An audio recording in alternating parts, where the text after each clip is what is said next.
BJP రాష్ట్ర నాయకులు నగరూరు రాఘవేంద్ర కర్నూలు అసెంబ్లీకి స్వతంత్ర అభ్యర్థిగా నామినేషన్ వేయడాన్ని ఉపసంహరించుకున్నట్లు ప్రకటించారు. కర్నూలు అసెంబ్లీకి బీజేపీ తరపున పోటీ చేయాలనుకున్నారు. పొత్తులో భాగంగా కర్నూలు సీటు తెలుగుదేశం పార్టీకి వెళ్లడంతో రాఘవేంద్ర కొన్ని రోజులుగా బీజేపీ నాయకత్వంపై అసంతృప్తిగా ఉన్నారు. కర్నూలు అసెంబ్లీకి స్వతంత్ర అభ్యర్థిగా నామినేషన్ వేసేందుకు సిద్ధమయ్యారు. దీంతో అధిష్టానం రాఘవేంద్రతో సంప్రదింపులు జరిపి నామినేషన్ కార్యక్రమాన్ని ఉపసంహరించే విధంగా చేశారు. కర్నూలు అసెంబ్లీ అభ్యర్థి టీజీ భరత్ విజయం కోసం ప్రచారం చేస్తామని రాఘవేంద్ర ప్రకటించారు. ఈ కార్యక్రమంలో బీజేపీ కర్నూలు జిల్లా అధ్యక్షుడు నీలకంఠం పాల్గొన్నారు. నీలకంఠం బీజేపీ జిల్లా అధ్యక్షుడు నగరూరు రాఘవేంద్ర, బీజేపీ రాష్ట్ర నాయకులు G Vijayakumar, staff reporter Kurnool. మనందరం కూడా ఎన్నికల సన్నాహాల్లో ఉన్నాం. గత వారం రోజులుగా కర్నూలు సంబంధించి మా రాష్ట్ర నాయకులు నగరూరు రాఘవేంద్ర గారు కొంచెం కలత చెందిన మాట వాస్తవమే. తర్వాత పార్టీ దీన్ని సీరియస్గా భావించి ఆయన్ని తిరిగి పార్టీలోనే కొనసాగాలని, మరియు ఉమ్మడి అభ్యర్థి రాష్ట్ర పార్టీ జాతీయ పార్టీ ఏదైతే నిర్ణయం మేరకు పొత్తు ధర్మాన్ని పాటించాలని చెప్పి చిన్న చిన్న సమస్యలున్నా మనం పరిష్కరించుకునే విధంగా ఈరోజు మాట్లాడడం జరిగింది.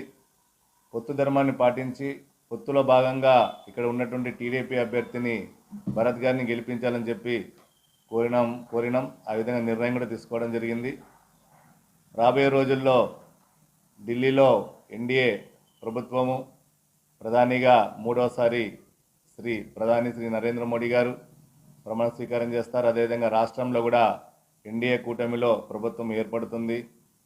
కర్నూలులో కూడా దానికి తగినట్టుగా ఇక్కడ ఎన్డీఏ అభ్యర్థి గెలిచినట్లయితే అభివృద్ధి బాగా జరుగుతుందనే ఉద్దేశంతోనే ఈరోజు వారు కూడా నిర్ణయం, వారు ఏదైతే నామినేషన్ ప్రక్రియ ఈరోజు అనుకున్నది విత్డ్రా చేసుకోవడం జరిగింది. వారికి మేము పార్టీ తరఫున వారికి ధన్యవాదాలు తెలియజేసుకుంటున్నాం.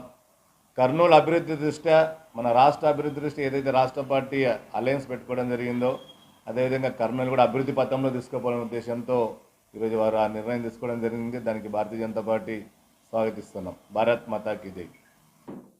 నేను మొదట అంటే వాస్తవంగా కొన్ని కారణాల వల్ల నేను నామినేషన్ వేద్దామని అంత ప్రిపరేషన్ అవ్వడం జరిగింది. యాక్చువల్గా అయితే ఇంకొక గంటలో నామినేషన్ ఇప్పటికల్లా అయ్యిండేది. కానీ జిల్లా స్థాయి రాష్ట్ర స్థాయి చొరవతో నన్ను పెద్దలైనటువంటి టీజీ వెంకటేష్ గారి సమక్షంలో కూర్చోబెట్టి ఈ సమస్యని మొత్తం అందరు కలిసి చర్చించడం జరిగింది. రేపు రాబోయే కాలంలో నాకు ఉన్నతమైన స్థానం కల్పించి ఖచ్చితంగా కర్నూలు భవిష్యత్తు మీతో ఖచ్చితంగా బాగుంటుంది అనే ఉద్దేశంతో వాళ్ళు నన్ను సంప్రదించి ఈ కూటమి చర్చల్లో ఖచ్చితంగా మీరు భాగం కావాలి, ఈ కూటమిలో ఇప్పుడు ఉన్న పరిస్థితుల్లో మీరు పనిచేయాలని చెప్పి వాళ్ళు గట్టిగా నా మీద ఒక నమ్మకం ఉంచి ఖచ్చితంగా మీరు చేయాల్సిందే అని నన్ను ఒప్పించడం జరిగింది. ముందుగా పురంధేశ్వర గారు కూడా నా ధన్యవాదాలు. మేడం, మీరు అనుకున్నట్టు ఏమి సాధించుకోవాలనుకుంటున్నారో మేము దానికి కట్టుబడి ఖచ్చితంగా మేము దాన్ని 100% సాధిస్తామని నేను కూడా మీకు తెలియజేసుకుంటున్నాను.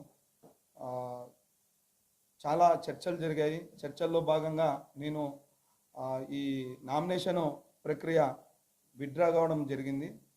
సో జిల్లా నాయకులు, రాష్ట్ర నాయకులు, ప్రజలు, బీజేపీ నాయకులు, కార్యకర్తలు అందరికీ నా నమస్కారాలు.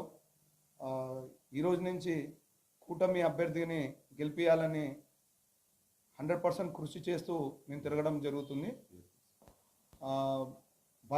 భరత్ అనే ఒకటే కాదు, అందరికీ నేను ఖచ్చితంగా సపోర్టు మద్దతు ఇస్తూ ఈ జిల్లాలో ఖచ్చితంగా అన్ని ఏరియాల్లో తిరుగుతూ వాళ్ళకు కూడా మద్దతు ఇస్తూ నా మార్క్ ఏదో నేను ఖచ్చితంగా ఈ ఎలక్షన్లో చూపిస్తానని